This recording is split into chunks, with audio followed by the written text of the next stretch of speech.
Yo, yo, yo, yo, yo, what's going on? What's going on? Welcome to another episode of Empire Jeff TV. I am your host, Empire Jeff, coming to you on a Sunday night from Los Angeles, California, man. It's cold out tonight, man. It's cold. I was outside with the dog, came in. I'm like, man, it's a bit brisk out there for early March in LA, man. But shout out to you guys, man. Hope you guys had a good Sunday. I had a good one myself, man. Lakers did not play today, but they definitely had a better Sunday than they did a Saturday. That's for sure, man. So we had Dallas lose, we had Golden State lose, and Phoenix just lost. So that's all good for the Lakers. Not, I did a little short earlier today where I was saying, well, it makes yesterday not count, but I'm just totally kidding on that. But Lakers got some help tonight with those teams taking some L's. So that's at least something to look at here. There's the Lakers attempt to try to get back into, out of the play-in status, man. So some good games, man, and lucked out for the Lakers to have that go down, even though they lost last night. Boston got killed by like 52 points tonight. So today, and I know they didn't have guys, but man, that's nasty work that got happened in Boston today, man. But man, good to be here with you guys. Good to have you guys here. Let's talk some excuse me. Let's talk some Lakers and NBA basketball. And the Lakers are really starting to run out of time here to figure out basically their seeding here. Now they're 3 games back. Well, that was before that game ended. Let's go to take a look at something here real quick. That Phoenix game just ended here. And Dante, I saw your question when I was before we came on the stream here. So I got you. I'll get that answered for you here. So let's go down here. Now the Lakers they're still 10th right now. They're still 10th, but they are now 2.5 games out of the 6th seed. So that is going to play dividends going down the stretch here in these final games. But a lot of things can happen. They got the Kings on their schedule. Like I said, New Orleans and Sacramento don't have a necessarily easy schedule. Dallas and Golden State have a little easier schedule, but Dallas, has been on a little bit of a rough streak here. They've lost 2 in a row. They've only won 6 of their last 10. Same as the Lakers, though. Golden State just lost 1. They've won 7 out of their last 10. And then Sacramento is 5-5 over their last 10. New Orleans 6-4 over their last 10. So the guys that the teams that the Lakers are chasing, the top 10 is pretty much solidified. I don't believe Utah gets in. Utah or Houston apply any pressure there. 1 through 10, I believe, is pretty much solidified and set. Now it's just about how does 1 through 4 shape up, and then how does 5 through 10 shape up. It's basically 2 chases here. Is what we're looking at. So we're gonna have to break all that down. The Lakers are obviously in the 5 through 10 range. They don't have any chance of getting higher than 5. Even 5 is considered, honestly, to be a stretch. But anything can happen in these games, man, and that's why you play them. And we'll see what happened last night. The Denver game, typical Lakers versus Denver. Lakers fall apart in the end there. And I've heard making the rounds today, kind of just checking in, supporting other channels, and supporting some other people and checking and. Man, it was it was tough today, man. There was some really bad basketball being discussed all over these YouTube streets today. So I'm gonna want to clear a couple things up here on that because good God, I feel like it's my job to save people from unlearning basketball. There was some nonsense that was being talked today. This craziness, but so there's a lot of things that the Lakers can control. There's some things they can't control, and I'm always kind of one of those guys that tends to Search. I see you. What's up, brother? I'm one of those guys that tend to focus on the things we can control, and the things that are out of our control, just hope for some luck, really, right? And that's kind of what it is with the Denver Nuggets, with the Lakers. And I said last night, it might be better for the Lakers to just try to avoid them because the team has their number. No matter which way you slice it, 8-0, including a sweep in the playoffs, they're better than the Lakers. They just are. And the matchups it's tough against them. And I have no problem saying that because Denver is better than most teams in the NBA. It just is what it is. They're the champions for a reason. And they're still very, very good, even when they have guys out. And I have no problem admitting that. My Laker pride, my Laker fandom doesn't make me unbiased. It doesn't make me biased. I can't have an unbiased opinion here when we're talking basketball. But, the thing about these teams is, man, you could be at 15, 20 on a team. And the way teams shoot threes and the way teams can go on runs. And it's just the way of the NBA. With the way that these teams can score the basketball and the way that the game is officiated and the way these offensive players are catered to. So you're never really out of a game when you're down. And it used to be back in the day, or not even really just back in the day, even like 10 years ago, it used to be if you were down significant and you were on the road, then it was pretty much that game was over. But with the way, like I said, these teams shoot threes in volumes, the way they can take and make threes in volumes, the way the game is officiated, and the way offenses are at a premium, teams are never really out of the game, which is good for the game, which is good for the league to get people to continue watching these games, knowing that they're not out of it no matter what. If you're down 15-20, obviously there was no way that Golden State was coming back today on Boston down 50.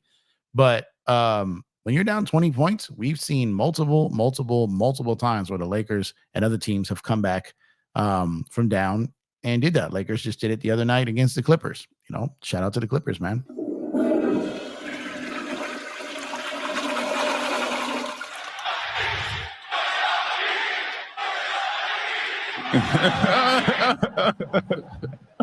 So like I said, man, it's not as hard as you guys think. So no matter what lead or whatever type of advantage you have over a team in a particular game, all it takes is one thing to break your way: a guy getting foul trouble, a bad run on your end, a good run on their end, an adjustment by the coach, a lack of adjustment by your coach, a referee just having a bad day. There's a lot of things that can turn a basketball game, and that's just the way it goes. And again, that happened last night. But this stretch, and I know people have talked at length about the schedule, so I'm really not going to go down that path. The things I'm going to continue to talk about is what the Lakers can do when it comes to the areas that they just really don't have control over. Like, there really isn't going to be a way, and you guys have heard me talk about this before. I don't really know how the Lakers go ahead and fix their second chance points problem. I don't know how they fix their offensive rebounding problems. Like, those issues are severe. Like, I keep hearing people talk nonstop about how the Lakers can't shoot, and that's just incorrect. They're 13th on the season at shooting threes. 13th. So if a team cannot shoot threes and they're 13th in the league at shooting threes, and to be honest, they shoot threes better than the Denver team shoot threes statistically. They're 13th, Denver's 14th. So I always, like, when people start going on these narrative runs, it just doesn't make any sense, right? So you got to kind of know what you're talking about here. So the Lakers' true problem are the offensive rebound issues that they have, second chance points issues, and transition defense. Now, that sounds a little bit familiar to what they were facing last season. And that is exactly the same problem that they're facing this season. So we've talked about it before about roster construction. We've talked about it before about how you build your team in today's NBA and how you do that and how you construct a roster. And the problem is, here's the problem, is if you build your team to beat Denver in a league that every other team has a bunch of wings, then what's going to happen is then you got to hope that you get to Denver. The problem is you're in the Western Conference. So it's not like you're playing to get to them in the finals and you got the guy to beat them, right? The problem is how do you beat everyone else if you don't got the wings to contend with the other teams in the NBA? How do you beat the rest of them to where the point where you can even get to face Denver? Like, it's not going to work. So you have to have the wings to do it. So the Lakers don't have the guards. They don't have the point of attack guards. They don't have the bigs, but they have the wings, which is majority of what the rest of the league is. And that's how they were able to basically get to the Western Conference Finals last year, because they solved their wing problem. Then you run into Denver, and then you've got some problems. But they don't make it to the Western Conference Finals last year without that wing depth. They just don't. And that's what they've got again this year. So it's going to take some luck, really, because when you're going up there and playing against Denver, the Lakers just don't have the roster. The Lakers, they're just not as good as them. Denver does so many things better than the Lakers. And it's just really hard to beat a team like that without having a perfect game. And the odds of that doing 4 times out of 7 in a series are slim to none. So as the Lakers continue to run out of that time here, I believe the season ends on April 14th, I think. So if the season ends on April 14th, let me check that. Yep, April 14th, right? So these remaining games, they're just running out of time to try to figure this stuff out. But we got OKC next. Then you got Sacramento. Then you got Milwaukee. Then you got Minnesota. Sacramento again. Golden State. ATL. Philly. Indy. Bucks again. Grizzlies. Pacers. Nets. Raptors. Wizards. Cavs. Timberwolves. Warriors. Grizzlies. Pelicans. Now, as you go down that list, there's a 3-game stretch. That's Brooklyn, in Brooklyn. Shout out to Brooklyn. The Raptors in Toronto. And Washington Wizards in Washington. Now, those are the 3 weakest teams left on your schedule. However, Toronto and Washington are back-to-back and on the road, and Brooklyn is in Brooklyn. The rest of these games are against, other than the Grizzlies, who, although they're not a playoff team, they've been giving playoff teams fits. So even your stretch of where you look at the schedule and you're like, okay, there's a break there. There's a break there. We might be able to catch some luck here. Those are all on the road, and one of them is a back-to-back. So there's no help coming. There's no luck coming from a standpoint of like a schedule change or like that. Like your schedule is locked. This is it. And as I've always said, the post-NFL national TV LeBronathon is a real thing. Always has been, always will be as long as he's box office and continues to play. So what's going to happen here is the Lakers just got to play. The Lakers got to go into that mode where they did last season, where they started playing every game like they were already in the playoffs. Every game was a playoff.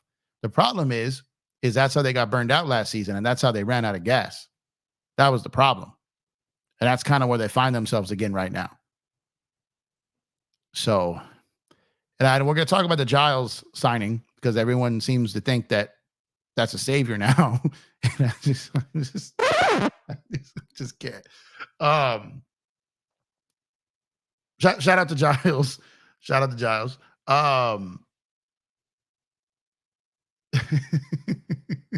But a two-way roster addition is not saving this team, guys. Like I hope everyone at least has their mind wrapped around that. And there is a plethora of reasons as to why that is. I wish to God it wasn't, but it is. And while I like the kid, I think he has he had some potential that he has not reached. Yeah, I think he got drafted 6 years ago. So, there whatever potential he probably had. This is what I kept telling you guys about Cam Reddish. Potential goes out the window after a couple of seasons. You are who you are right now. Maybe a late bloomer. I've heard that be mentioned. Maybe. But potential and late bloomer. A late bloomer.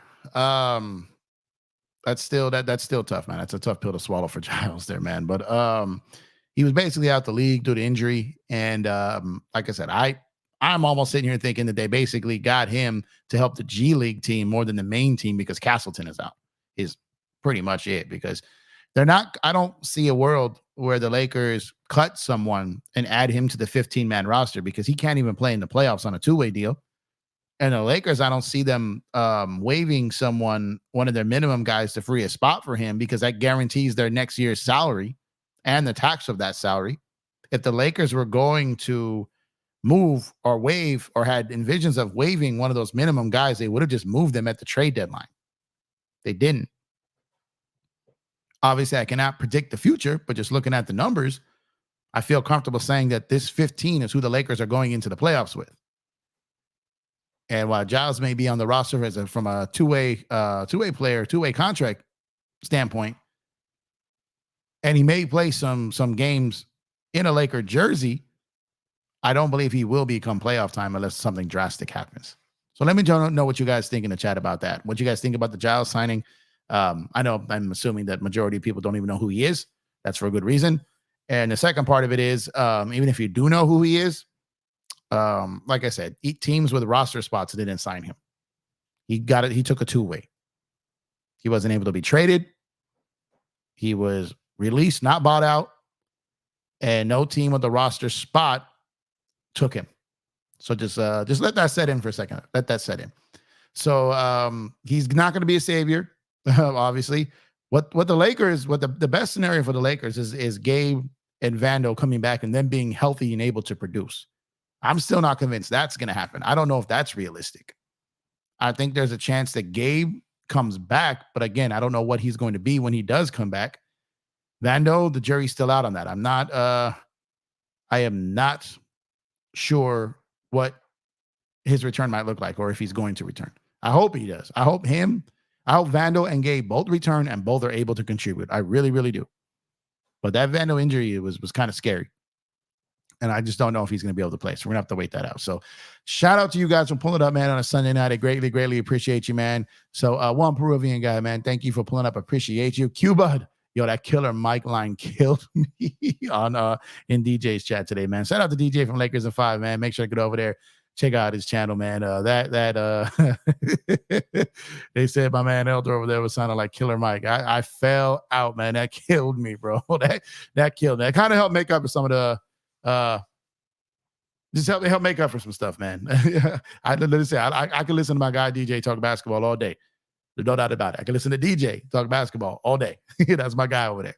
But man, that line kind of saved that. I forgot who said it, but man, that was hilarious. Rob, what's going on, my guy? He says, "What's up, Lakers family? What's going on with you?" Eric Kwan, what up, man? Thank you for pulling up. Dante, what's good, man? He goes, "I got D'Lo question. Can we see what he did versus Demba before coming to the Lakers?" Yeah, I got you. I was loading that up when the intro was playing. Let me get to the shout outs here and answer a couple questions, and we'll break that down here for you. I've actually looked into that in the past too. So basically what I did was, we'll talk about it in a little bit. But like my guy search here says, man, if you shop on Fanatics, please use our link. The order process and your order experience, nothing changes. It's just the good people at Fanatics will donate a portion of that sale to the channel and help monetize and grow Empire Jeff TV to put more money into the channel to provide better content. So we'll greatly appreciate it if you're buying anything in NBA, MLB, NFL, MLS, any memorabilia, anything, man. Laker, Dodger, coffee cup, whatever you want to buy, like mugs, hats, anything from Fanatics. Please use our link. Like I said, you'll get a promo code when you land on the page, and a portion of that order will go towards Empire Jeff TV, and we would greatly appreciate you for doing so. Also, if you haven't done so already, please drop a like on the video, subscribe to the channel. It goes a long way to help the channel, and turn on those post notifications to be notified when we go live on days such as tonight. Also, become a member if you can. We got 3 different levels of membership here. Become a member if you'd like to. We got the mid-level, the mid-level, and the full mid-level. Got some member-only videos coming soon, some member-only chats coming soon, and some giveaways. I'm trying to line up some stuff to give away in the near future here for members. So appreciate you guys. Thank you for those who have supported already. Thank you for those who have ordered on Fanatics already. And thank you for those who have subscribed to the channel already.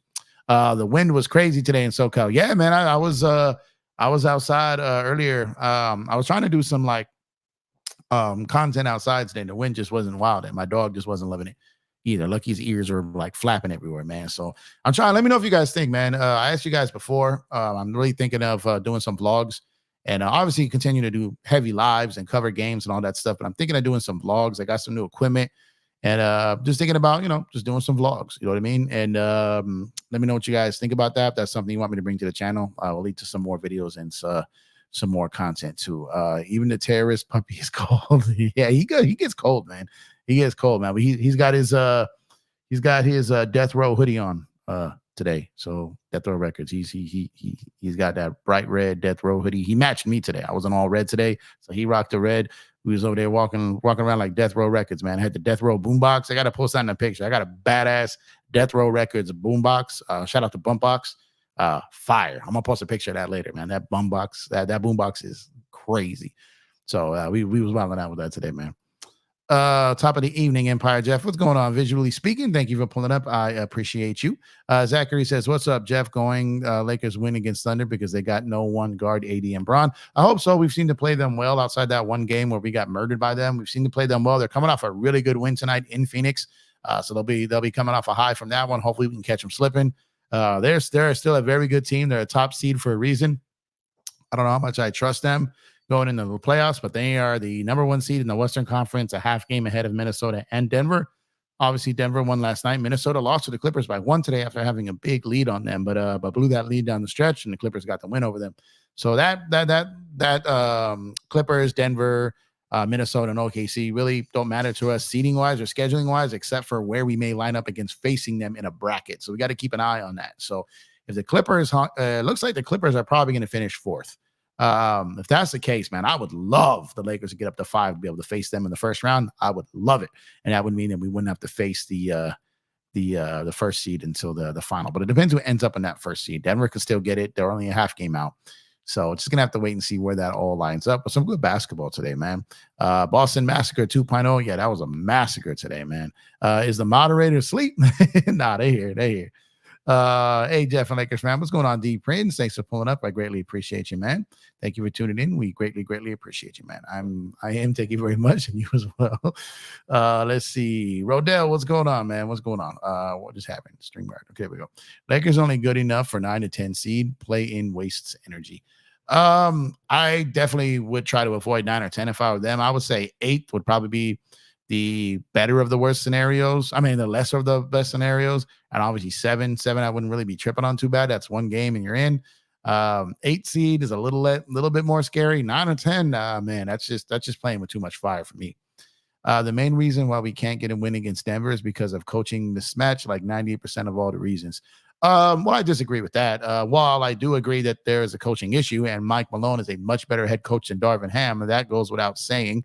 They also have probably the best player in the league right now in Joker. But Denver's just better, man. Denver's just better. They just literally just toy with us, hang around, and then turn it on in the fourth. They know they got us. And when you just go down that roster, when you have a Jamal Murray, and I know KCP didn't play last night, but he's on that roster. You got a KCP, you got a Michael Porter Jr., you got an Aaron Gordon, and you got a Nikola Jokic. Now, people can talk about that Boston starting five all they want, and it's incredible. But I challenge to say that this one might be right there with them, and they've got the best player out of those two teams. So then you get into their bench, and they're not crazy deep, but their bench, handled business last night. So the problem is Denver just does so many things better than the Lakers, other than going to the free throw line, as my man DJ pointed out early. Shout out to him. But the Lakers just can't seem to stop them down the stretch. They got a big they can't stop, which no one can stop. They got Murray that they can't stop. KCP, if he gets going, if Aaron gets going, if Michael Porter Jr. went 10 for 10, and he doesn't even really kill us like that, especially in the playoffs, and he killed us. So Denver is just a really tough matchup for us. And it's just I believe that they are better than us. I believe their starting five is definitely better than us. They have the best player on the floor. Jamal Murray is a beast, and they're just team with a lot of chemistry, a brotherhood, and no drama. And like I said, a very good head coach. Even though he talks his trash, and I know it's not a popular opinion to like Mike Malone out here in LA, but I think he's a very good head coach, and he's doing a great job up there. What's good, Kurt? Thanks for pulling up, man. Hope you're having a good one, man. Just came back from a wedding, and your boy is tired from the dance floor, man. Well, that's what's up. That's what's up, man. Hope you had a good time. Shout out to the bride and groom there, man. Craig, what's going on? Thanks for pulling up. Appreciate you. Let's see. Lakers was up 30 to 18 at one point versus Denver. Yeah, they were. But like I said, it's not too hard for NBA teams to come back in this day and era. It's just not. It's not too hard for them to come back. The way teams shoot threes, the way the referees are, the way teams can get buckets, the way you're not really allowed to defend anyone. It's just how it goes, man. It's coming at one point. It's coming. Man, we hope so, man. We hope so. Lakers getting thrashed every game in rebounds. And that's what it is, really. The Lakers don't rebound the ball well, especially on the offensive side, and team second chance points. And that's just really what it is. Rebounding, offensive rebounding, second chance points, transition defense. Because as much as everyone wants to talk about the Lakers and shooting, like I said, the Lakers are 13th in the league from three this season. They actually shoot it better overall this season than Denver does. It's just, and then actually the Lakers are very good at points in the paint. The Lakers are good with pace. The Lakers are good with assists. The Lakers are top in a lot of things. But the problem is these teams just zero in on what the Lakers can't do, and they just take them apart. And it's a lot easier to take away things that the Lakers do well, and it's a lot harder to take away things that Denver does well, because they have so many different ways that they can hit you. They got so many different actions they can run, and they've actually mastered the 5-out. They run a 5-out motion, and it's just it's a beauty. It's a beautiful thing. I know a lot of people don't like the 5-out system, but when it's ran correctly and your players are doing what they should, that offense can win you a lot of games. It absolutely can, man. Darvin holds his timeout so we can cash them in into his 401k. Yeah, man. He sure does love them, man. Just hope Nuggets get knocked out. Wolves or Thunder, they match up well with them. Yeah, the Wolves match up probably the best with them, and it's no secret that Jamal Murray last season, when he said, when he was talking about it, he said he felt that of all the teams they faced in the playoffs last year, he said that he felt that Minnesota actually was their toughest competition and played them the best. So I don't tend to disagree with that. Now, the Lakers, all of the games that the Lakers played against them were competitive. That goes without saying. However, it was a sweep. And even though Miami, all those games, majority of them were blown out, they did get one game against them. So me personally, I know it sounds weird because they actually won a game against them, but I do feel that the Lakers were in more games in that series than Miami was in the finals. But a lot of people won't see it that way. They're just going to say, no, you got swept and Miami got a game. But if you look at the average game that they played, the Lakers were in more games in that series. They just got outclassed down the stretch, and Denver just, like I said, has their number. Hey, Chow Lee, thanks for pulling up. I appreciate you. Hope you're having a good day, man.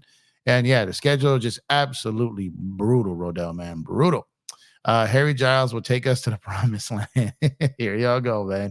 Here y'all go. Vegas Dev, what's good, my guy? Thank you for pulling up. I appreciate you, man. Thank you for being a member. Thank you for being here. I greatly, greatly appreciate your time.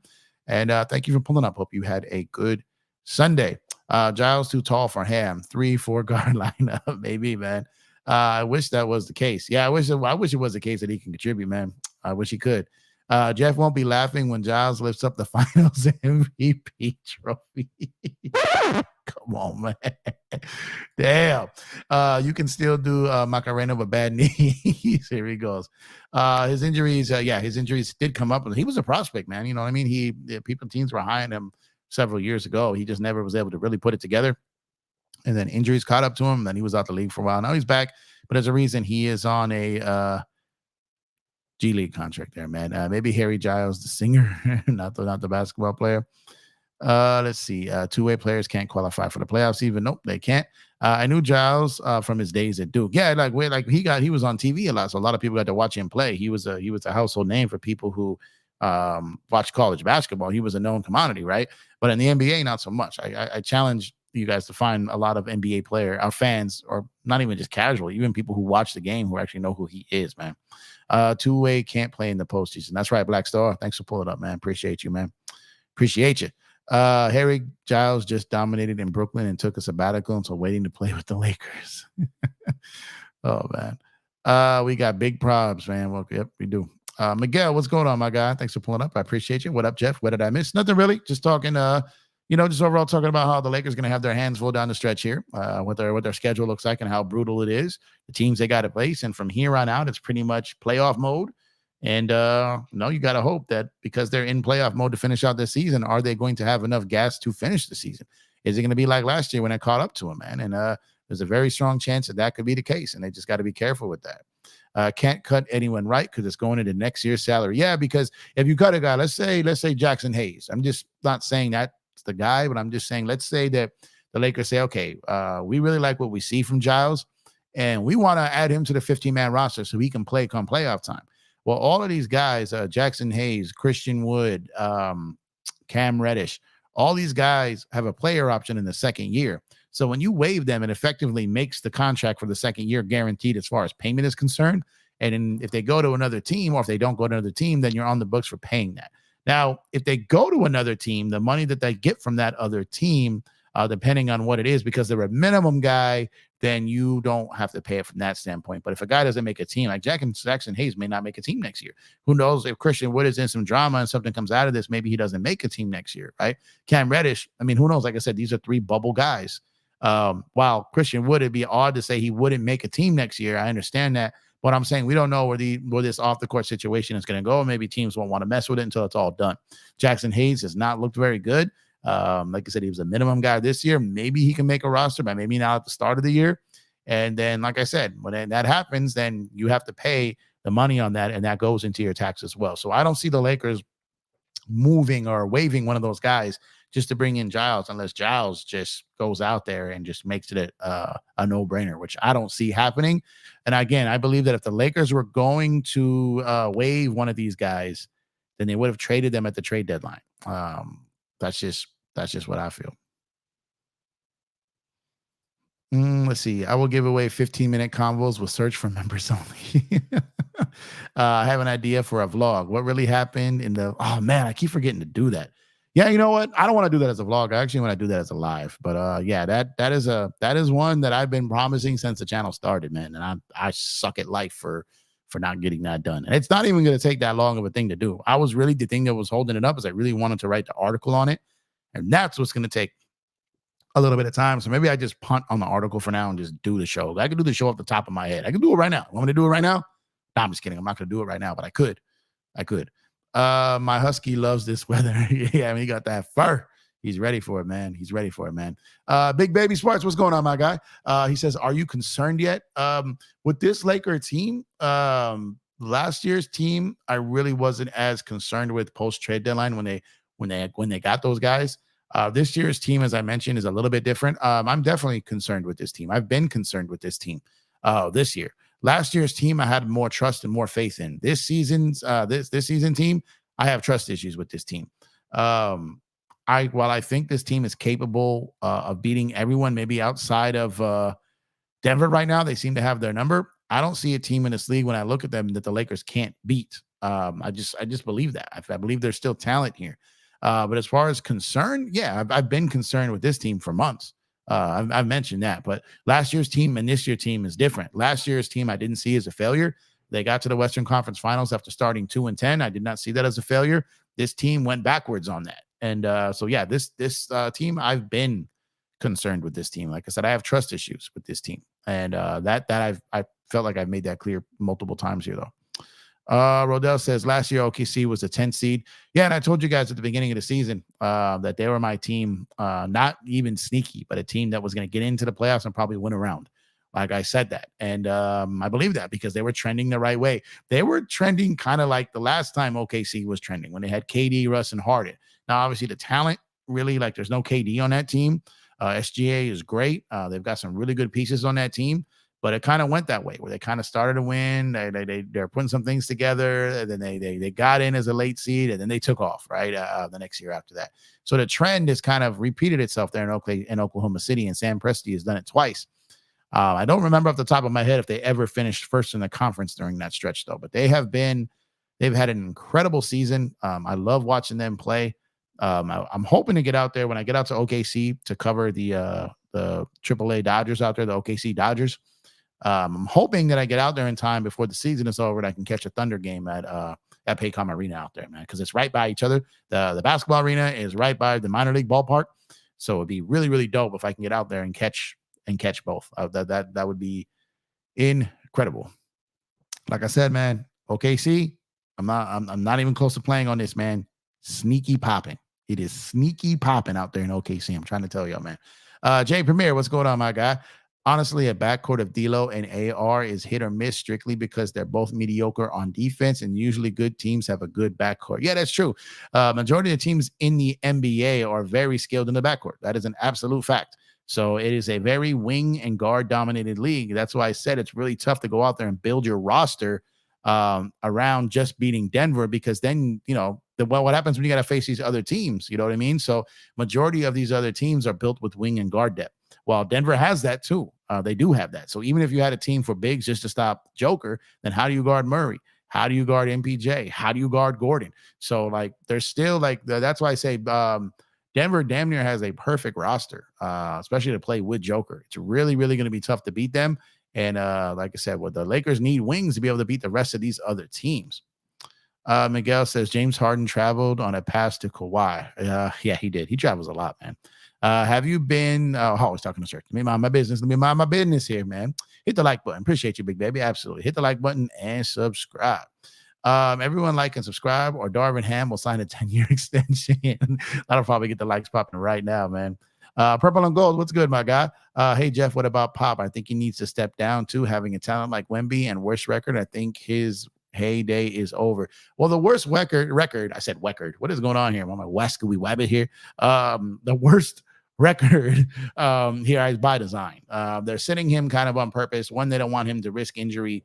Two, they want to get a high value draft pick as well. So they're not going to try and go for it at all this season. I still think they may shut him down as it gets closer to the end of the season. I think what they're doing is kind of what their agenda has been. So as far as Pop's heyday, I don't think Pop is just strictly out there. Pop is the Spurs. He's basically runs that whole organization. So he's the head honcho over there, man. He's Jefe. So he's sitting there and he's doing more than just being on the bench. But I think he's trying to get some of that culture into Wemby before he's done.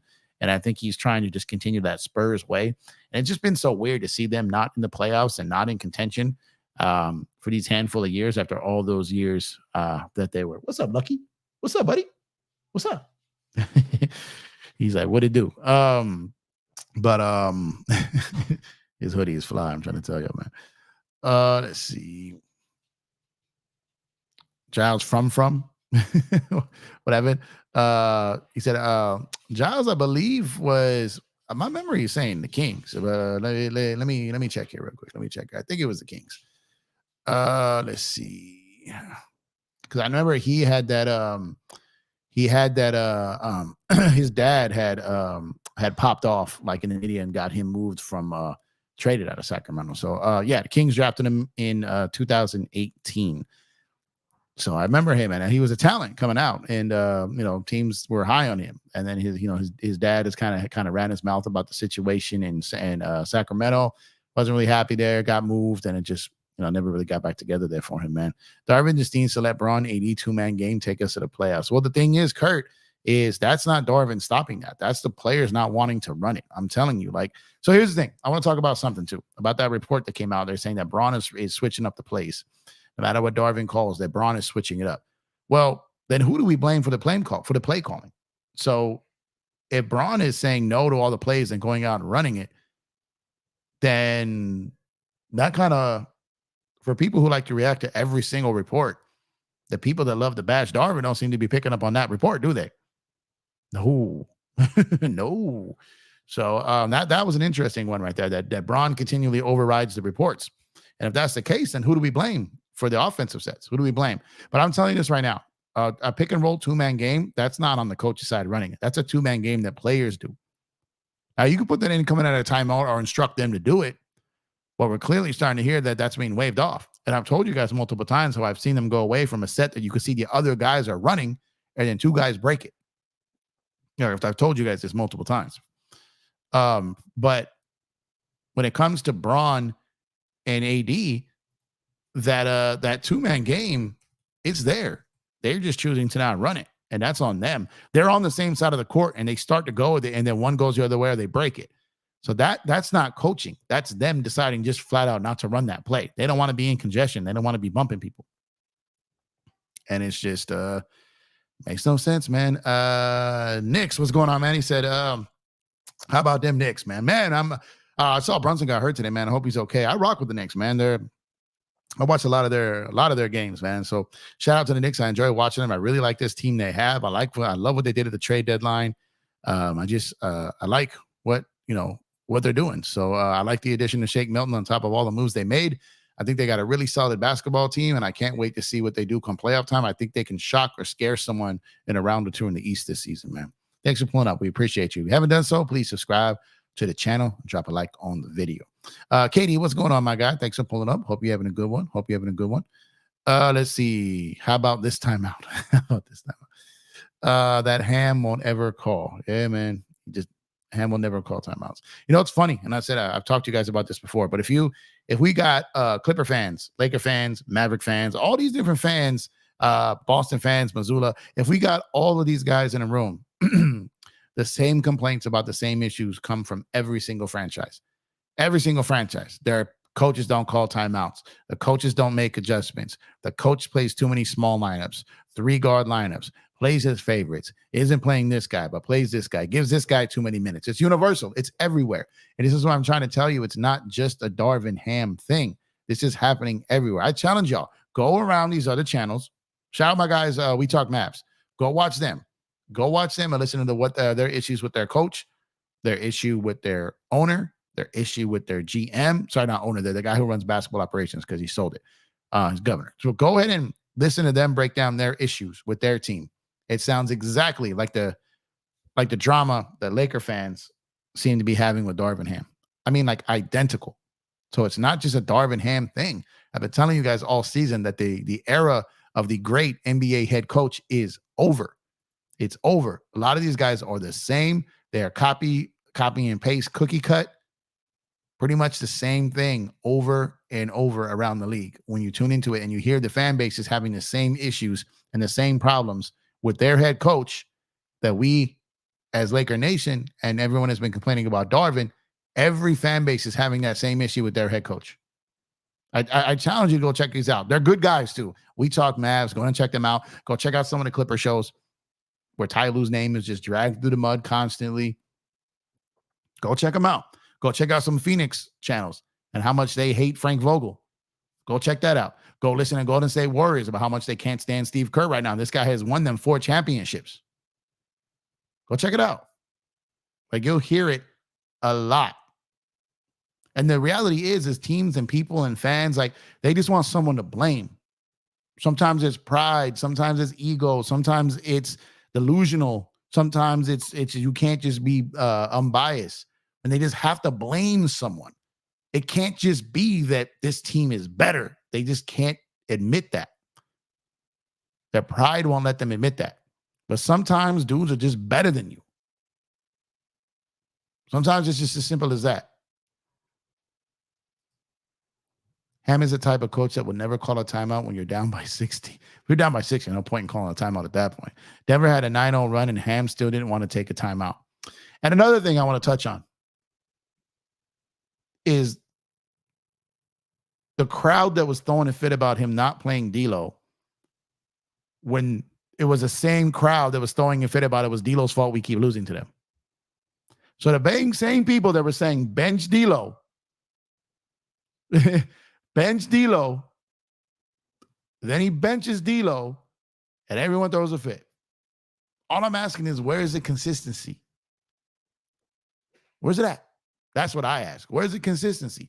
Because you can't sit up here and be like, we want you to bench D'Lo, man. We can't beat Denver because him and Austin are out there. And then he tries something different, makes an adjustment, quote unquote, and everyone wants to kill him for it. But the same people are screaming to get D'Lo out the game when he plays Denver because we can't guard Denver with D'Lo and Reeves in the backcourt. And Rui was a minus 13. Damn. Worst on the team yesterday. So like, well, we had a 12-point lead. Yeah. But those guys, think about this. Rui was on the floor when they had a 12-point lead, and he was still a minus 13. So what I'm saying is, when you got a guy out there, and shout out to Elder because he pointed this out earlier on Lakers in 5 channel with DJ. D'Lo, I think, had 13 points in the first half.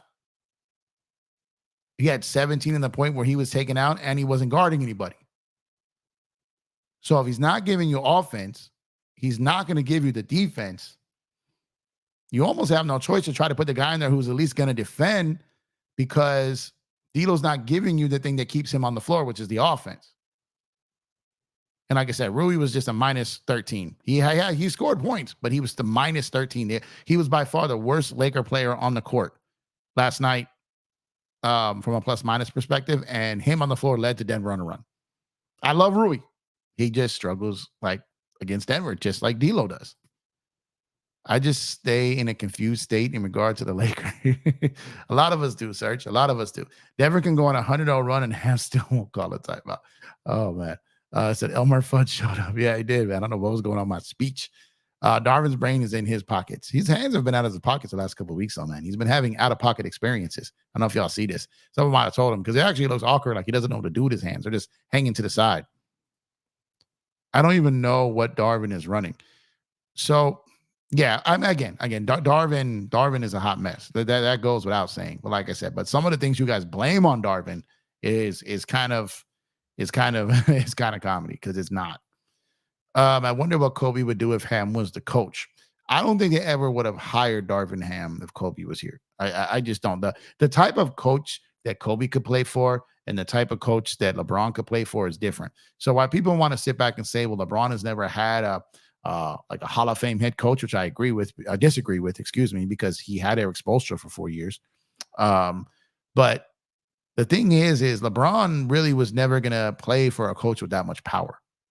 Like, let's just be honest. LeBron was never going to give up the control of the team from that standpoint to play for a Pat Riley when he was on the sidelines, a Phil Jackson when he was on the sidelines, a Popovich, even though like he seems to love him, right? I don't see LeBron ever playing for a head coach that had that power within the organization. I just never saw that as something that was reasonable to think that was realistic. I think the Lakers players don't like him. And while that's fair, I'm not here to challenge that. And I think there are some players on the team who don't like him, but I think there's also some players on the team who like him, They may not necessarily agree with all of his philosophies, but from everything that I've heard, he has not lost the entire locker room. He has not. Now he's lost some, but he hasn't lost. Well, and ideally, a coach, you don't want to lose any, ideally, but he has not lost the entire locker room. And from what I understand, him and Anthony Davis are good. They're solid. Solid. Lakers have depth, but they need more time to look the film and have closed door practice to improve defense and offense. Little things is important if the game is so close. Yeah, but there's no what's up, Lakers 238. There's no film session that's going to solve the Lakers offensive rebound and transition defense problem and second chance points problem. There's no film session that's going to do that with this roster when they lack other areas. So that's going to be a problem for this team the remainder of the season. Hard to signal for timeouts when his hands are in his pockets. They're still on that. They need some go-to plays that they can run in crunch time, especially, yeah, that I agree, and especially out of timeouts. But LeBron and AD should just be running a steady diet of that two-man game nonstop, and they just choose to not do it. It's baffling because we have a Laker tax. The coaching problems are magnified versus other teams. Oh, that's true.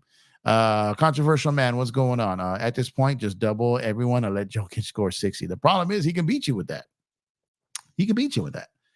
And like I said, if you look up the metrics on it, he can beat you with scoring 60. He can beat you with scoring 10. He can beat you. Right? He can beat you with that. If you look at the metrics and when he goes off, he still beats people with killing like that. Not too many color coaches, facts. Any coach that can hold their players accountable, call timeouts, and make rotations is better than Ham. Yeah, the problem is there just aren't many of those guys in the league because, like I said, these star players don't really want coaches like that. They want the player development guys. They want their friends on the sideline, and that's what makes the profession a little bit weak right now.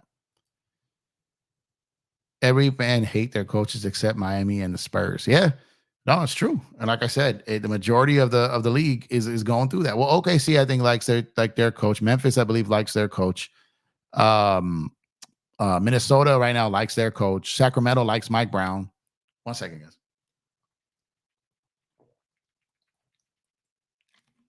You said Miami. You said San Antonio. New York likes Tibbs. Obviously, Brooklyn got rid of their head coach. I have no idea what's going on in Detroit with that streak that they were on earlier this season with their losses. Phoenix has issues with Vogel, as I mentioned. I believe the Houston likes Udoka. Portland, I haven't heard any issues about them with Chauncey, but majority of them, I would say at least 2/3. I would say 2/3 is fair to say that the fan base and media are often questioning their head coaches. I do a lot of studying the league, not just from a perspective of just watching the games. I'm talking from a media perspective. I check in with a lot of people who cover other teams. Both professionally and on from a blog site, just both. I talk to a lot of people who cover this league, and like I said, so I have a pretty good pulse of this. And like I said, majority of teams out there have teams' fan bases have issues with their current head coach, and I'm comfortable saying at least 2/3 of the league feel that way. Like I'm very comfortable. Dante, you still in here, man? I know I owe you a thing about D'Lo. Let me know if you're still in here, man. Let's see. D'Lo was mad at Ham for his Denver game. No, he probably clearly was, and I think I would be too, considering how great he's played. But like I said, because D'Lo has struggled against Denver, especially in the playoffs, and everyone was screaming to get him out of there, he tried something different, and it didn't work. It didn't work. Blame chemistry. Dan Inspiration, what's going on? I think that's fair too. Guys in and out of the lineup. Guys in their individual agendas. Guys maybe a little frustrated with their stars. I think that's fair. Denver have the continuity, especially on coaching. Lakers are just gaining chemistry. They need more time in the film and closed door practice. Closed door practices really aren't a thing in the NBA anymore. Film room is definitely heavy. And I'm telling you, and the reason I know that the Lakers coaching staff is preaching this in film sessions is because we've seen it. Backstage Lakers, we've seen it. We've seen them talk about it. We've seen the coaching staff bring it up. We've seen them mention it. The players are not running it. Lakers chemistry is near non-existent. Yeah. LeBron should be a play coach. Bill Russell did it. They don't allow it in today's NBA though. J-Man, what's going on? What's going on, man? What's up, Jeff? Is it me or does it seem like AD struggles against European centers? I've heard that narrative, but the stats, don't hold up to that. If you look at what he's done against, like, I understand Joker is just all world, and I think I went on this, like, I was talking about this yesterday. It's really hard because you said right there European centers, right? Now, if you look at what he's done against Nurkic, he's killed him over his career, killed him. Like, it's not even close. Like I said, like when he's played against, like, he's missed a lot of games against the Kings, but as far as him and like Sabonis, it's just Joker, like he's had well, you say European or foreign, but he's had great games against Joel Embiid. He's had good games against Joker, but this version of Joker, when he's required to guard that, be the primary defender on that team and try to get him to go chest to chest with Joker, it's just kind of unrealistic. And the thing is, like, I could pull up these stats against these guys and prove that theory wrong. Like I said, you could watch a game and form an opinion, but like, it's no one's fault. It's just, that's just kind of what sticks in their minds. But that's why I say that the eye test used in conjunction with analytics, you have to use them both together. And like I said, AD has not, as far as like the European, he just has a problem against a 2-time MVP and a world champion, which the entire league has a problem against him. So that's not that's not indifferent from everyone else around the league. But I've heard that from a couple of people mention that. I don't know exactly. I don't know like the source of it is. Like, I don't know if there's one or the other like heavily saying that, but I've heard it a couple times. Because usually on YouTube something gets said and it kind of just spreads around without really any context or substance. So I don't know who, like, but what I'm saying is like someone, like, I've been asked that, like, I've seen it like on Twitter, someone has asked me, so I know it's out there enough where someone's like talking about it, because like people had asked me about it, but I looked at the numbers on it. It's just not true, you know.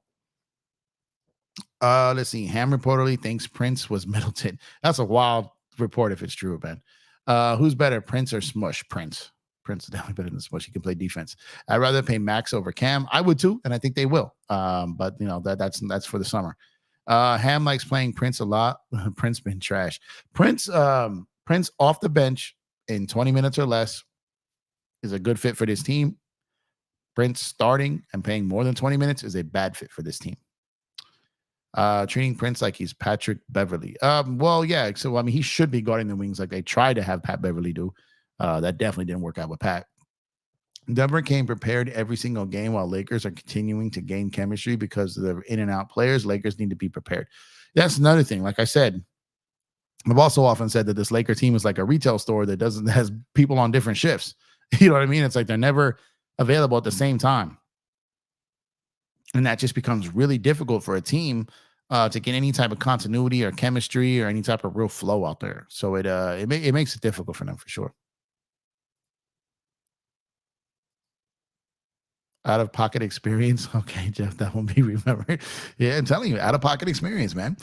Denver owns us until we do something about it. Yeah, and just beating them once doesn't do anything either. The only thing that made the Clippers not own us was that we beat them in the season series this season. But so like going 3-1 against them this season kind of turned that around. So even if like we've played Denver now 3 times this season and we're 0-3. So even if we beat them the next time we play them, they still took the season series 3-1.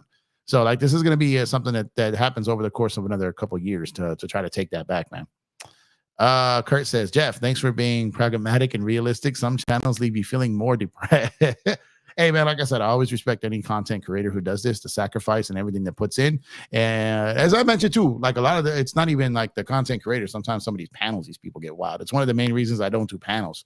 It's just because like I just don't want to be I don't want to be part of the, well, I'm trying to use my words carefully here. Like, I just don't want to, I'm trying to, let me just change the subject because I don't think I'm coming up with the right words here.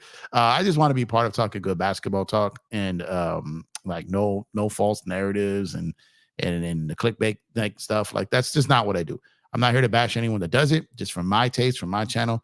That's kind of what I like. And I try to just be really even keel with you guys. Not overexcited, not too angry. Just kind of in the middle and stay that steady voice of Laker Nation. I feel that I am. And whether it's good, whether it's bad, whether it's great, whatever it is, to me, it's just breaking down whatever is currently going down. I live by kind of the mantra of we are who we are right now, whether we are great or whether we are bad. We are who we are right now. And I feel like it's my job to break down who we are right now. who we are could be different. It could be who this Laker team is right now. It could be who this Boston Celtic team is right now. It could be who this New York Knicks team is right now. It could be who these Los Angeles Dodgers are right now. It could be what the NBA overall is right now.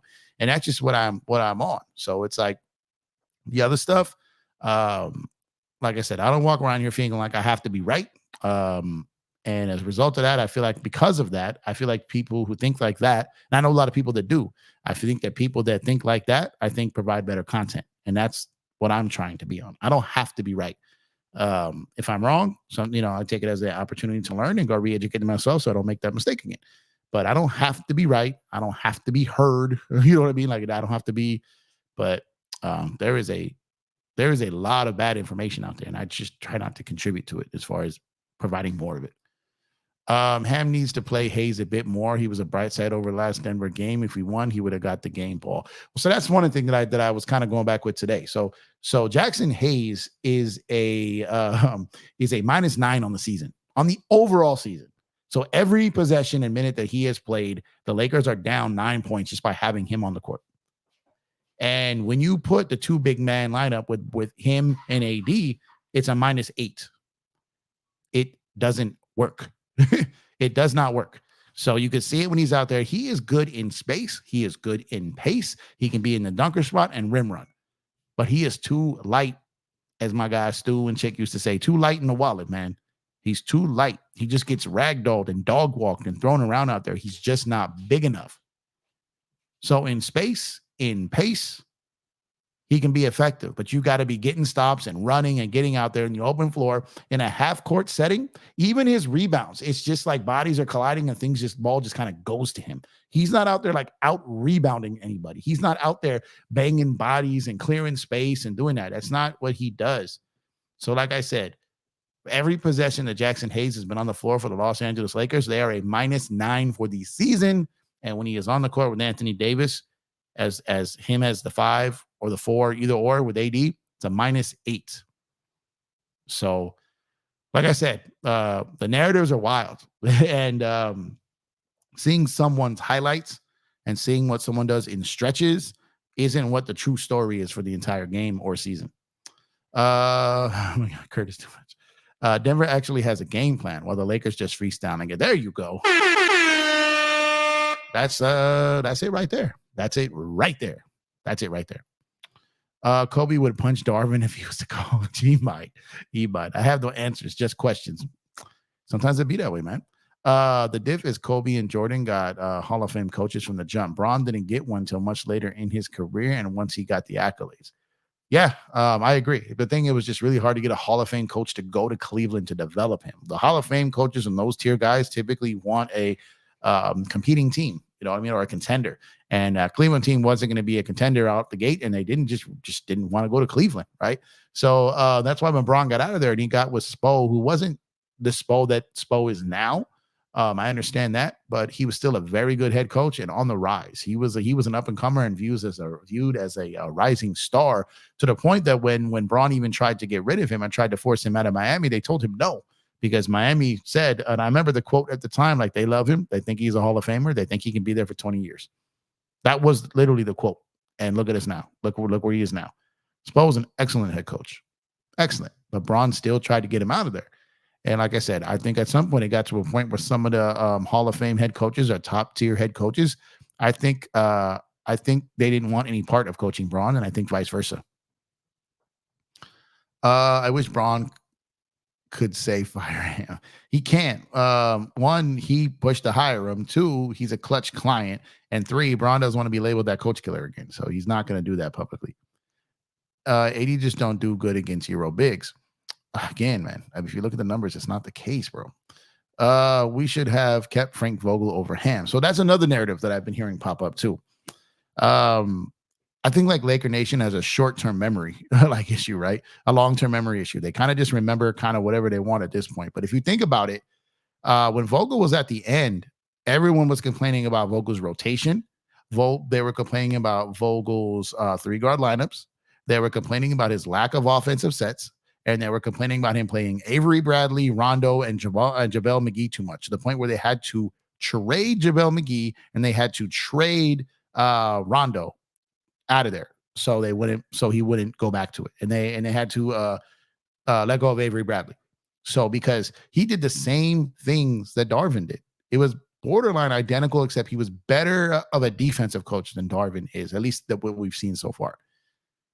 And other than that, I think people forget how much in 2022 people were screaming to get rid of JaVale McGee. I think people forget like how much he played Avery Bradley. I think people forget how much everyone was screaming about his rotations, screaming about his offensive system. It was the same thing. Same thing. Ty Lue and Spo were Braun's best coaches. They weren't afraid to piss him off. That showed the rest of the team no one save Ham don't have that clout to do that. That's a fact. That's an absolute fact. I wonder who will be Jokic's version of Kawhi. What do you mean by that? Jokic's version of Kawhi? I don't know what you mean by that. Sometimes I wish Braun had more of a hooper as his second star, like Kyrie, Jalen Brunson, or Booker. Or AD, I low-key think that would be a better fit just because bucket getter. AD, inability to shoot hurts. Inability to shoot hurts. Yeah.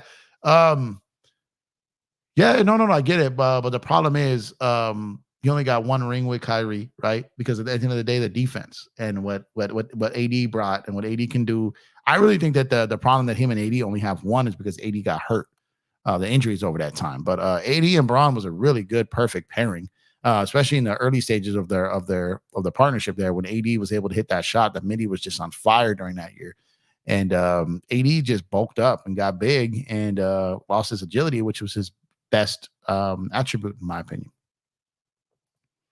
I'm always here, brother. Okay, cool. They appreciate you, Dante. So let me go on. I'm trying to catch up to all these comments so I can go down that breakdown on you. But real quick, I'm just gonna throw this in here real quick. And D'Lo versus Denver, pretty much here for his career, Dante. And this, and I went back from basically 2020 to 2024 because I just did this iteration basically of Denver.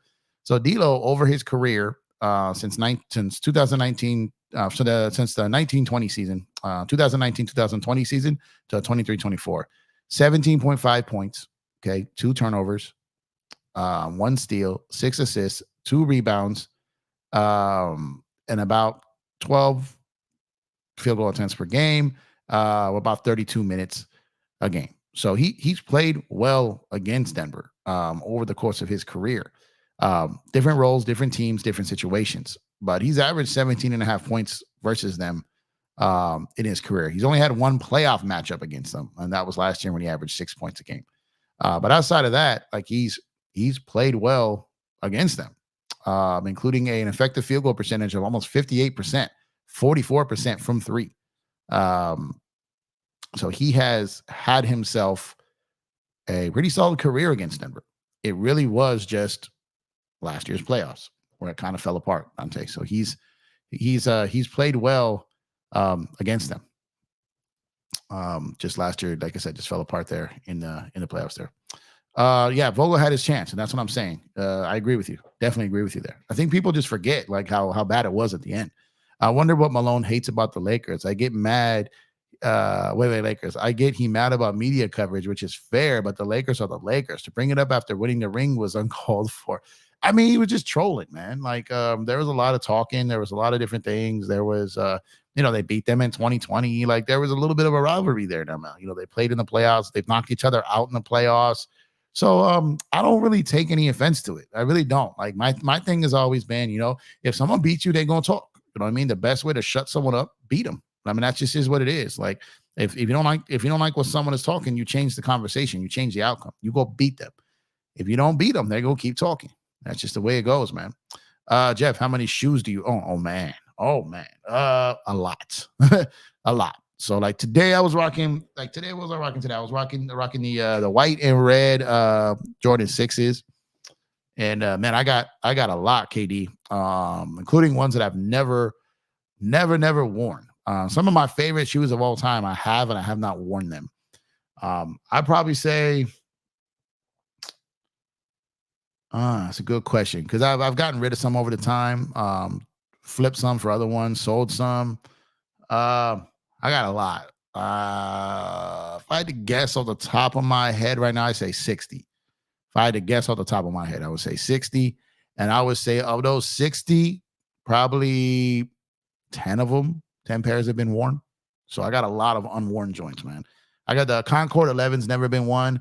I got the Bread 4's never been worn. I got the Black Cement Rees that have never been worn, and those are just the coldest, man. I've got the Infrared 6's never been worn. I've got and I've got the He Got Games never been worn. My Bread 11's, I had to wear those. I just had to when I got them. I got them out the box and put them right on. I had to wear those when those came out in, I think, 2019. I've kept them in pristine condition. And then a terrorist puppy who shall not be mentioned got a hold of them. And let's just say they're not pristine anymore. They're still cool. I can rock them. They're just not pristine anymore. It's still hard for me to talk about. To be honest, like, yeah, man, lucky. Sabonis gave AD problems. Wasn't AD 0-8 versus Sabonis? I saw that at one point. So, like I said, when you look at these matchups, a lot of those games, like Bron didn't play, and there were stretches where AD didn't play. So when you look at it, you can't look at the wins in that, because like not everybody's playing. But if you look at the stat line of what AD is responsible for, he's held his own against them. So it's like AD can play great against anyone. He has played great against everyone. He just has had of late a struggle with Joker, who, because he's having to use a bunch of energy to try to shut that team down. But if you look at just 2020, what he did against them in the bubble, like he was killing them, right? But it's just, like I said, that 2020 team is not this team, and that Denver team is not this Denver team. And AD, because that 2020 team was so deep defensively, so was 2021. This team is not. So AD's responsibility on the defensive side of the court, just like last year's playoffs, is so heavy that it's unfair for him to try to go out there and guard the entire team. When your guards can't stop anyone, can't keep them in front of them, he's got to protect the paint, get rebounds, block shots, try to neutralize Joker, which is impossible, and then go get 30. It's unrealistic, guys. It's just unrealistic. When your running mate is 39 years old. Like, it's unrealistic. So if the record, I get it. That's what we play for, right? The record. But if you look at those games, how many did Bron miss, right? And who did he have to go to war with in those games? And what was his individual stats? Because I've seen games where he's killed them. You know what I mean? So it's just, like I said, it's tough going against guys when you don't have all your guys. And the Lakers, for a good portion of 4 years, have had so many guys in and out of the lineups. Do you feel Marc Gasol was like an OG Jokic? Remember when we had the old Marc Gasol on his last leg? Yeah. So the old like Marc Gasol was a very good basketball player, man. Like very, very good basketball player. From the second that he literally became a Memphis Grizzly, he just was a phenomenal basketball player, just really, really good, man. And he just sorry, I guess I'm popped up on my screen here. He was so good for that team. Randolph, Mike Conley, like Tony Allen, like that team was just really, really good, man. And it was just I feel like he doesn't get the credit that he deserves because his brother was so good. And his brother was like, he was on a lot of those Olympic teams with his brother. His brother was very, very good. First, like Hall of Famer, right? Champion. But Marc Gasol was a very, very, very good player for a long time. So I just want to mention one thing real quick because I was looking this up real quick. Because like I said, I've done this before. But when you look at what AD has done head to head against someone like Sabonis, right? Now the record is what the record is, but like I said, because you can't really the rule is doesn't play well against Euro centers, and that's just not true. So when you look at the averages, AD is averaging 24 points per game, Sabonis 12. Okay, and that's their averages in 8 games played against each other. So AD has doubled up his scoring against him. Okay, blocks 2 to basically under 1, steals almost even 1-on-1, assists fairly even, out rebounded. Like it's not even close. It's not even close. He has slayed him. The problem is is that not in all of these games, he has not always had his running mate. So if you're looking at record, then yeah, I get why you can say it. But to say that AD doesn't play well against Euro centers, that is a false narrative. Absolute false narrative. Let's see. I like Ty Lue because he studied the game, especially the film, and he's willing to talk straight to his players, like what he did to LeBron when they won the championship. Facts. I like Ty Lue. I never said I don't like Ty Lue. I said Clipper fans don't like Ty Lue, which I find hilarious. But I like Ty Lue. I think he's a good coach. You think Rui guarding Jokic was Ham or Rui's idea? Probably Ham. I don't think a player just decides unless they say, man, let me just check him. But if the coach didn't want that, they could stop it immediately. What would happen if the Lakers kept Vogel? Probably the same thing. The players were over Vogel as well. They really didn't want to play with him. They didn't want to play for him. Like I said, his offensive situation was brutal. His rotations were brutal. And that's what we're facing with now. So like I said, it's kind of the same thing. I just think people forget that they were complaining about it at that time. What's good, Jeff? Crazy stream earlier. Lakers in 5. What's up, Savvy? Yeah, man. That's why I said I had to come out here, man. I was like, I was making rounds and hearing some really, really, really bad basketball takes. So I had to escape that, man. I wasn't trying to unlearn basketball. You know what I mean? I was like, good God, this is, man. Shout out my guy DJ. DJ is fantastic. He's one of the best I've ever seen. I love DJ.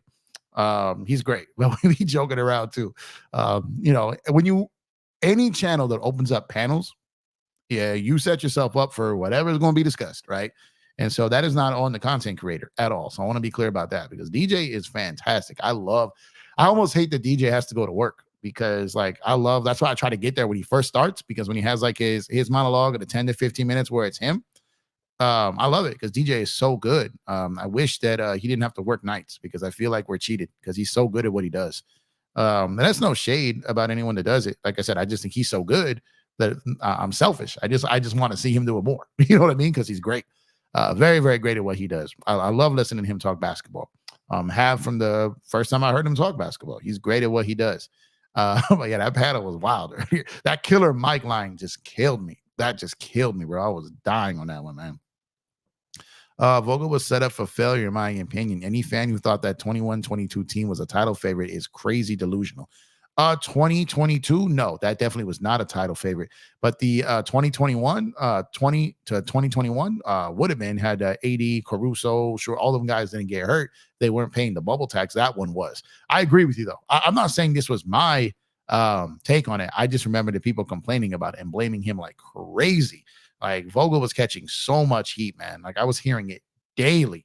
So I remember that. Me, I had no beef with Vogel. I knew what it was. That roster, when they brought in all those old dudes, traded for Russ, all that stuff. Like I knew what that roster was. Like that was unrealistic. You went out and bought a roster full with a bunch of guys who can't play defense for the coach who stretches defense and then doesn't have any real type of offense philosophy. That team with Frank Vogel needs to be a team with a defensive identity, which is why I question Phoenix even hiring him, because that team does not have a defensive identity and he's going to struggle there. They're going to run him out at some point and he will be the fall guy over there. That I'm certain of, because that team will not have a defensive identity over there. And Vogel, I think, is a good head coach. I don't think he's a very good head coach. I think he's an okay head coach, a middle of the pack, an average head coach. I really don't think he is. He's not a bottom 5 head coach in the league, but he will never be like a top 10 head coach in the league. He's a middle of the pack guy who will put in the work.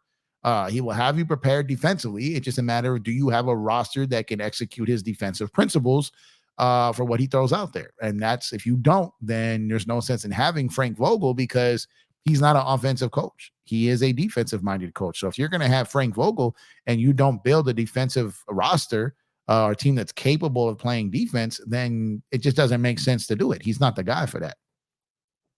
Jay, man, what's going on, man? He said at least Warriors, Mavs, and Suns lost. Facts, man. I don't look at plus minus analytics have ruined the game. Yes and no. Plus and minus analytics, if that's all you're looking at, that if teams are if that's all they're looking at, then it's horrific. That is horrible. You should never just look at a plus and minus and make your opinion based off of that, because that will never ever work.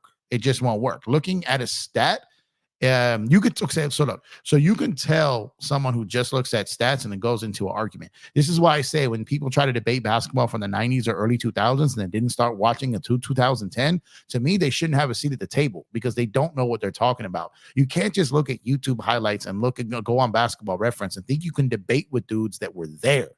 You weren't there. You get what I'm saying? So you can, up to a point, you can have a conversation of looking at averages, but that's fine to a point. But you're not going to outschool a dude that was there. You're not going to be able to get in a conversation with someone like Elder, someone like Kareem, someone like me, someone like FYF. Like these dudes who are like watching those games, you're not going to be able to have a conversation with them. Because they don't need a computer to have the debate. They don't need a computer to have the argument. They can go off the top of the dome like B Rabbit at the shelter, baby. They can do that without a problem. They don't need the internet to talk that. You know what I mean? So it's a difference. But I agree with you. The plus minus analytic system has ruined a lot of different things. One, it has changed in some ways that coaches and organizations run things. Two, it has made it so fans who weren't there to watch the games think they can debate it. And that's wild. You know what I mean? It's just wild. So that's always been my take on it. But if you use, here's my thing though, and I do stand on this. If you use the stats and the analytics in conjunction with the eye test, it's a good formula. But if you just use analytics and stats, then a dude like myself or some of the OGs I mentioned, the sharks in the water when it comes to this basketball stuff, bro, we gonna smell that blood miles away like a shark. We gonna smell that blood a mile away like a shark. We gonna know real quick that you can't talk basketball without the internet, without a screen, without narratives. And it's just slaughterhouse at that point. It's just slaughterhouse. We're gonna toy with you. Like it's over at that point. You know what I mean? Because the dudes who do it, especially if dudes walk the sideline, especially if dudes were like part of people's lives who were scouted, talked with, / worked with agents, / went on trips, / went over college letters, / talked and held dudes down and people down when they were overseas playing ball, when they were in countries where no one spoke their language. When you got to get up at 3 a.m. just to hold down your young OG who's over there because he got no one to talk to and he's in literally a third world country where there's a war, a border over, and he's just out there trying to play ball and get paid. You can't win basketball talk with people who went through that. You just can't. You just can't. So when people like talk, you can tell like real quick. So that's why I say when people come out with these narratives, oh, Darvin lost the locker, or Darvin all this, or Darvin all that. Darvin is not a perfect head coach. There is no perfect head coach nowadays. There's exceptions, but the rule is everything that everyone blames Darvin for and the analytics for, like I said, a lot of it is just these narratives out there. And I've told you guys from the second that report came out, I told you that the second that all this came out, I told you that he never lost the entire locker room. I told you guys that. Maybe there's some players that don't rock with him, but every head coach has that problem. You guys not see the bear hug that Anthony Davis gives Darvin Ham before every single game. Every single game, Anthony Davis bear hugs Darvin Ham. You know what I'm saying? Like, these narratives kill me, bro. And I just hate when people don't form their own opinion. They just run with it because everyone feels they need to blame someone. Like, they can't let their pride take a hit because their team just is losing to someone that is better than them. Better than them.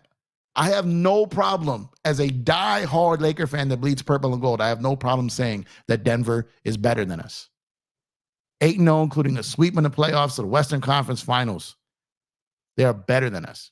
And there's no plus or minus or stats or anything that can change that. And if you took Darvin Ham off the roster today and sent him clear across the world, we'd still lose to Denver because they are better than us. Their roster is better than us. Just is what it is, man. Went a bunch of different places there. So, but I just like, I said, it's passionate about this stuff. And the dudes who really talk this stuff and the dudes who have really committed a life to basketball, and not just from a fan perspective, but like literally like been between those lines in any way, shape, or form. It's different. It's different for guys like that. It just is. Hayes is always out of position. Yeah, Hayes, I've told you guys, Hayes is good in space. Hayes is good in pace, in a half court or a playoff setting. Or Hayes is not a rotational player. He's not. He's too light in the wallet. He's too small. He gets ragdolled. They will dog walk him. He is not a high IQ player. And the rebounds that he does get kind of go to him. You know what I mean? Like, he is not a guy that's going to get out there and move dudes all the way around and clean up the glass like that. It's not what he's going to do. So I agree with you, Serge. Let's see. I throw Wood and Hayes away for a decent backup big like Nick Richards. Throw them away, but I mean, Nick Richards just wasn't available. So like, throw them away, like trade for him or something like that. Yeah, I mean, Nick Richards is a solid guy, but there's a reason that never made sense for me why and again, that was another guy whose name was being thrown around unrealistically. Like, if you're Charlotte, why would you move a guy who's playing very well, who's on a very team-friendly contract and is young, making $5 million a year, unless someone came and just overpaid for him? But dudes were thinking they were going to get like Nick Richards for like a second round pick just because they could. Like, it wasn't going to happen. That wasn't going to happen. Let's see. I think coach identity is important. Fogel has defensive coach identity. Fogel, you talk about Fogel from Superbad? Nah, Vogel, yeah, no. Vogel has great defensive principles, but if his rosters don't align with that, then you're in trouble. Riley said Braun never wanted Spo out. That's not true. I've seen multiple reports conflicting otherwise, and I've talked to people who covered that team who flat out say that happened. There are way too many reports pointing to that, including some quotes of people inside of that. Salute, Dwight Smith. What's going on, my guy? Thanks for pulling up. I appreciate you, man. Thank you for tuning in. Lakers, Dodgers for life. What's going on, my guy? We need to get Phil Jackson out of retirement. AD would benefit from him, from this, man. Shout out to Phil Jackson. But if you guys saw him at that Kobe statue ceremony, he's not doing great, man. His age, his mind, you can tell he was misquoting timelines and all these different things. Like, yeah, no, he's too old to be out there doing that stuff, man. Richard, what's going on, man? Feel like Lakers should look at changing up assistant coaches, because if I remember, they let Ham pick his staff, worried about too many cooks in the kitchen. That's one thing I do agree with. I do wish that they had more seasoned veteran assistant head coaches out there. That I do agree with 100%. That I do. Let's see. Braun and Kyrie, Dev could have had more rings if it weren't for injuries, and then KD going to Golden State changed this. Oh, that's a fact. That's a fact. Do you feel Miles Turner is overrated as a shooter? I think him getting cooked by elite bigs has a lot to do. He was the only defensive guy on the team for a long time. Yeah. I think Miles Turner. So the thing with Miles Turner is he switched his kind of identity when Tyrese Halliburton got there. He went from being known as a really good, like almost 3-and-D big, right? And then when Halliburton got there, he started really focusing on offense instead of defense, and it kind of shifted a little bit. So I did a video on this in the beginning of the season, before the season set off, where I said that Miles Turner has kind of switched his whole game around. He had his best offensive season of his career last season after Halliburton got there. And he kind of got a taste of that, and he felt like he wanted to be a little bit more offensively. And that's kind of where he's been ever since. So many great comments in here. Thank you. Facts. Great chat, guys. You guys are incredible, man. Cool. D'Lo will get another chance then. Let's see. Yeah, so I'm saying, when you break down the numbers, man, that's why I'm your boy here when it comes to being the slayer of false narratives, man. I've been telling you guys this. That is me. I will always stand on that. There's way too many false narratives in these YouTube streams, and I'm here to slay every last single one of them. All right, because like I said, I went with the cookie cut and running with everything that everyone does. I don't do that, man. I don't do that. You know what I mean? So it's like I talk the game the way I see it. And that's it.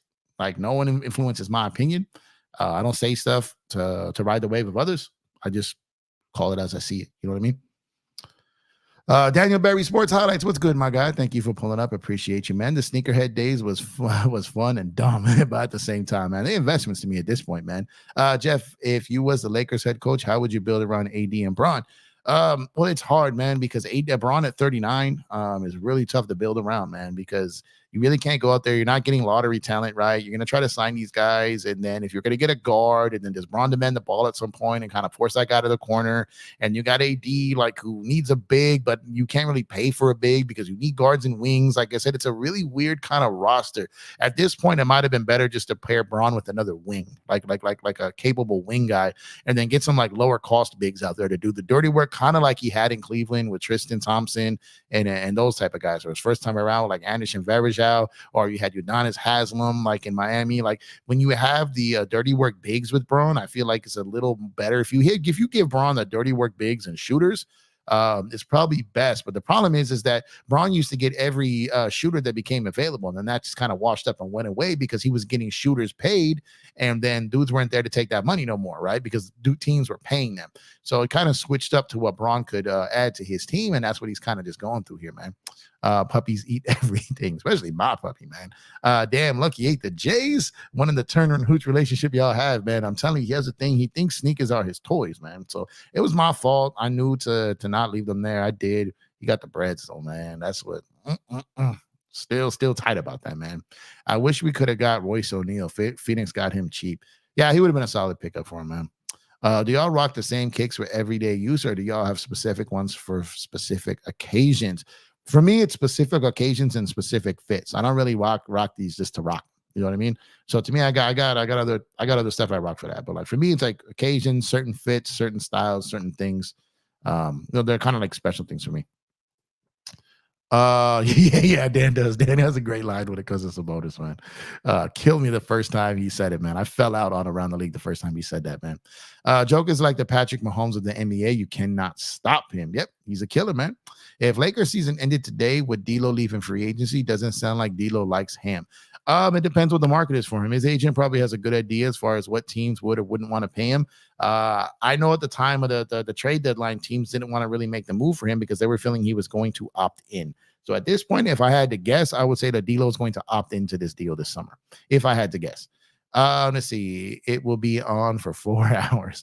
Let's see. Do you think AAU is ruining players' development? I heard some NBA players say that.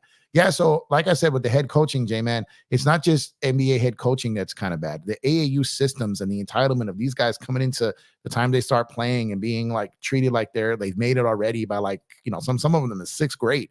It's a whole different system. AAU is problematic. They're not teaching any fundamentals anymore. It's kind of like let that guy get out there and cook ISO, hero ball, get out there and just kill. And then you got guys doing in the Steph Curry mind of just getting out there and just taking threes from all over the court. So there's a lot of things that have kind of wrecked the youth basketball. And that's just part of the game, man, unfortunately. And it sucks because the game when fundamentals are taught, especially like I love watching people being taught the fundamentals of the game. I watch seeing a coaching staff really lock in on their players and put in the work on fundamentals and watching the drills and seeing the practices and the time to put in the mini camps and all these different things, bringing in specialists and all these different things, man, that you would see these kids do and the passion.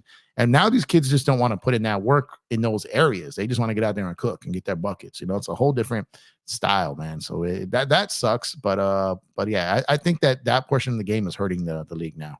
How do you get 6th, 7th graders to understand the game and play together with roles? I tried to either not serious or have a clue how to play. The problem is because they watch how it is now. They see how guys playing on TikTok or Instagram or YouTube, and that's just all they want to do. I guess if you got someone that's serious about playing and you have a program. So the best way to do that, controversial man, is to have a program. And those guys want to come be part of your program. So they're going to do whatever they got to do to fit in and buy in because they want to be part of that program. So I would get kids to come play in what we did in our program because they just wanted to be part of it. So I had guys that were stars on their other travel teams or stars on their high school teams, and they came in and they fit in seamlessly because I wasn't out there just trying to get the best talent. I was trying to get the best character guys as well that could fit in and be really part of a brotherhood and even like a brother sisterhood because I had girls on my team. So like getting out there and just really on a common bond playing together and being really like a family out there that just happened to play basketball. And that's how we got our results because we were never really the most talented, but we worked the hardest. We put in the most work, and our chemistry was ridiculous. And I will always be like a team bond chemistry guy that puts in the work. And yeah, there's going to be a time where you just run up against someone that is just better than you because of that, and you're going to lose. But my job was to provide them the experience and use basketball to get them off the street and teach them life. Right. And that's what it was about to me. It was never about my record as a coach. It was never about me. It was never even about the star player, even though it was our objective to try to get our star player some exposure and be seen by colleges. Outside of that, it was also to provide the opportunity for the other kids that were part of the program. And that was always important. And when everyone sees that, they buy in. Dante says, we're the Were the debates bad? There's a lot of bad debates online. There's a lot of bad debates online, not just in basketball, just in general. How big is tomorrow's game against OKC? I think tomorrow's game is big. They need to get it. Every game is big at this point of the season. They got to get as many games as they can. No doubt, man. I'm an old school Lakers in 5 mod, maybe the original moderator. So much love. Thanks to my guy, DJ, man. I love DJ, man. I'm telling you, he does great work over there. Absolutely great work. Every game is must win from now on. Facts. Brandon, what's going on, man? I hope Doc plays Pat Beverly over Dame time based in Ham's knowledge of playing Cam over D. Russell. That's funny, man. Royce O'Neal's 3-and-D cooked us. Facts. Hey, Elder, I was just talking about you, man. Salute to you, bro. Thank you for pulling up. I appreciate you. Probably got to this a little later than after you put it. Sorry, man. I was backed up on chats here. But thank you for pulling up. I appreciate you. And for what it's worth, I agreed with everything you said earlier. That other panel was rocking with you heavy in the chat. Those dudes just weren't picking up what you were putting down, brother. But you killed it over there, man. Great work as always, man. They just couldn't get it. I don't understand why some of these guys have a problem just admitting that Denver is better than us. Can we beat them? I mean, maybe, you know what I mean? But I got no problem with saying a team that has beat us 8 times in a row, including a sweep in the playoffs and the Western Conference Finals, is better than us. There's no pride in me that I can't admit that. But some dudes just don't want to admit it, man. Said, hey, Jeff, do you think this team needs more scoring or more defense? More defense. They scored 114 points yesterday and they lost. So defense, and rebounding is what this team needs. 100%. She says, Bax, Lakers need more defense. Yep, he just answered it. There we go. Especially from the guard position. There we go. Been saying that all year, right? What's up, Jeremy, man? So am I hearing right? Darvin Ham has lost the locker room again? No, it's not. It wasn't right the first time. It's not right now. Darvin Ham never lost a locker. Yeah, that came out, was proven too. My biggest pet peeve is guys who can't shooting the ball too much, even when Braun and AD shooting the ball late in the game and in inopportune times. Yeah, sometimes you got to take the shot though to keep the defense honest. But sometimes like you're also open for a reason, and that's a team. Teams will align their defense to make sure that the guy that they want to take the shot is the guy that they kind of leave open. And that's where that whole open for a reason thing comes into play, man. Let's see. Elder says, at least you get it in by Jeff. Hey, appreciate you, man. Appreciate you, man. That means a lot because you know your stuff, man, through and through. You know, G. So if you bestow that you feel that I'm talking the truth, that makes me happy because that means but the OGs agree with me, man, and that's what I'm here to do. Bless everyone for being here. Appreciate you too, Search. 49 watching, 35 likes. Come on, y'all. Let's get these likes up. Where are we at right now? I know I'm trying to catch up on these chats here. Let's see. We got 45 people in the building, 35 likes. So do me a favor. Go ahead and drop a like on the video if you have not done so already. Subscribe to the channel if you have not done so already as well. And turn on those post notifications to be notified when we go live on days such as tonight. We would greatly appreciate your support, man. Thank you. Nicholas Clark, what's going on, my guy? Pacers low-key fell off. I really thought they would make a leap after getting Siakam. Injuries did play a role, but damn. Yeah, they've been injured, man. They've had some big wins. They've had some good games, but I think that they will still be a problem come playoff time for some teams because of matchups. And I still think they're going to be solid, but they did slip up a little bit for sure, man. Let's see. Dante says, every day runs are in New Balances. That's funny. What's going on, Zwaney? Thanks for pulling up, man. I appreciate you. Let's see. He says, love listening to you talk about sports. Hey, thank you. And I love having you here. Listen to me talk about sports. So I appreciate you very much. I miss days where defense is emphasized. Yes. And I did get a little happy and excited when I heard the NBA talk about they're trying to do something to kind of not let offense rule the day anymore, because I think that's really important. I think the league needs to get a handle on it. I understand that it sells tickets. I understand that it gets viewership. I understand you have a new TV deal coming, but at some point, man, you're going to let these dudes break records that aren't really fair to break. Like at some point, how about honoring the people of the past and protecting some of their records that they had to earn, and it cost them so much more time to earn. So I think at some point there has to be a position where you can't just you can't make it so easy toward these guys to where their legacy is enhanced to a point that they're probably undeserved to a point. Which big would you target this offseason? Jonas, Turner, or Richards? Well, Turner, I don't believe is available. Richards, I'm not sure is available. Valanciunas might be. So Valanciunas, I said before the season, he'd be a big, I would love to see play next to AD. So for me, Jonas. Turner, I don't think is available, and Richards, I don't think is available. Let's see. Big Baby says, is Darvin Ham on the hot seat yet? Darvin Ham, from a fan perspective, has been on the hot seat. But I think Darvin, depending on how he finishes this season, will be determined from the people who really matter, which is the Lakers organization. But I think this next 4 to 6 weeks will determine his fate, in my opinion. I wish the Lakers could have traded for Siakam. Imagine. Yeah, I wish. They just didn't have the draft capital to do it. But this summer, they'll be able to make some moves for some guys. Denver is more fundamentally sound. Facts. They're more athletic. They also have a better coach. They also have a better system with the 5-out with the motion.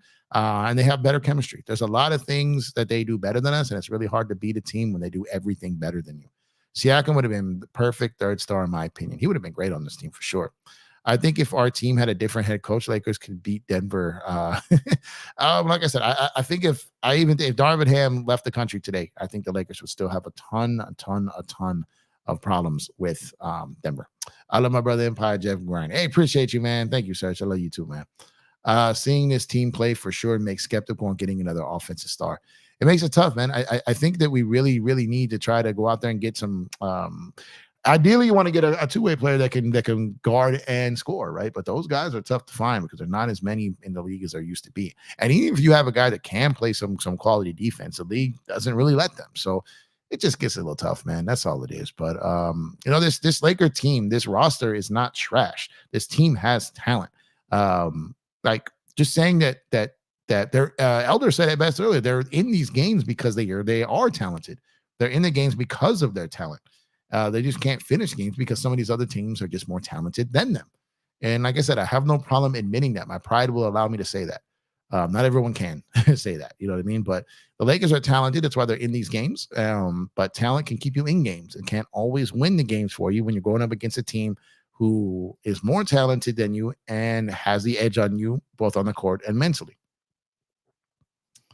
Richard says, think the league needs to look at shooters putting their legs out intentionally. Yeah, that Harden play in the Clipper game was wild. Like, I cannot believe they let him get away with that. That makes me mad because that Cam just came back from injury and that could have sent him out for a longer period of time as well.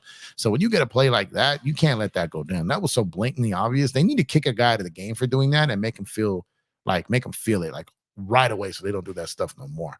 Ham has no brains, made no sense to play Reddish over D'Lo. So here's my thing, Brendan. And I want to. This is my challenge. Going to be on that. Everyone that is throwing a fit saying that D'Lo is unplayable against Denver and they need to bench him. That was a very loud crowd and a very loud voice speaking about you need to bench D'Lo. He can't play against Denver. And then they bench him because he had 13 in the first half and 17 at the time where they sat him. And if he's not giving you offense and he can't play defense, so we might as well go with a defensive guy. But at that point, the guy was going so well, you just couldn't really do anything. Murray, Joker, and Gordon just sealed it, right? So we had a bunch of people saying, bench D'Lo, get him out of there. He can't guard Denver. So then you get a guy in there to try to guard them, and then they get grilled for it. So it's like they actually give the people what they ask for and what they say, and then they get filleted for doing it, Booker and Harden, natural jumper change because of it. Yeah, no, that's true. In-season tournament energy is still not being matched. No, it is not. And like I said that if they came out the final 23 games and we saw anything close to the energy that team put in, that we could have went 15-8. And I just haven't seen it yet. So it's going to be tough, man. Ham isn't solving complex math. I like I said, I get it that people want someone to blame. I get it that that there are issues there, but there are bigger issues than that. I think people just letting players off the hook is wild to me. That's just crazy to me. But on that note, y'all, man, I put in an hour and 40 minutes here, man. Not only did I put in an hour and 40 minutes of my time, you guys put in an hour 40 minutes of yours. So I greatly appreciate it. Y'all could be anywhere in the world, but you here with me, and I appreciate that. Make sure to hit us over on Playback TV at playback.tv/EmpireJeffTV. Become a member over there. You can watch the game with me tomorrow night for free. Over there, going to join, become a member to our room over there. Trying to get to 100. That's the first goal. Shout out to Dan. I believe he topped 300 already. Obviously, Dan's got a much bigger following than me. So I'm working on getting, obviously growing it out. But he's continuing to grow over there. Make sure to check him out over there as well. And follow me over there on Playback as well. And I greatly appreciate you guys for tuning in. And catch me over there tomorrow night to come watch the game. And just thank you guys, man, for spending your Sunday night here with me. You are greatly appreciated. So I'll catch you guys tomorrow. You have a good, safe rest of your night. You guys have a really good Monday over there, man. Stay safe. Go Lakers. Go Dodgers. It's going to be very interesting last, 5-6 weeks here in Laker basketball. And I'll be here to cover it all down the stretch, man. I took my break during the All-Star break. YouTube got mad at me. They're starting to be a little bit more happy with me as I've been on here every day since. So appreciate y'all. Y'all stay safe. I will talk to you guys tomorrow. Search, appreciate you. JSJ, Kurt, all the moderators. Love y'all. Appreciate y'all. I'll catch you guys soon.